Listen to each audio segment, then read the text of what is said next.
Welcome back to my YouTube channel. स्वागत आहे तुमचं पुन्हा एकदा आपल्या ब्लॉगमध्ये। सो आज आम्ही आलेलो आहे चिंबोऱ्या पकडण्यासाठी ना। बाला बसलाय पग बांधायला आणि हा आहे आपला खड्डा। आपण याच्यातून चिंबोऱ्या पकडणार आहोत। नंतर बालाना मी वरीन बसून चाललो दुसऱ्या खड्ड्यात, म्हणजे तिथनं आपल्याला घ्यायचं होतं पग घेऊन आल्यानंतर आम्ही सपाटीवर येऊन थांबलो। इकडे बालाने घेतलं घास बांधायला।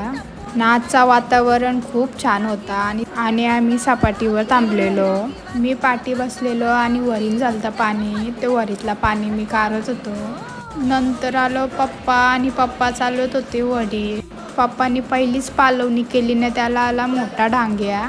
आपल्याला पहिले पालवणीला भेटलेला यो डांग्या। आम्ही पग उचललं न चाललो दुसरीकडे टाकायला नाही चिंबोरी। नंतर पप्पानी घेतलं एक पग टाकायला।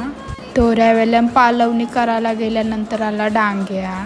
दुसऱ्या पालवणीमध्ये छोटीशी चिंबोरी तिला दिली सोडून। तर भेटूया पुढच्या पार्टमध्ये।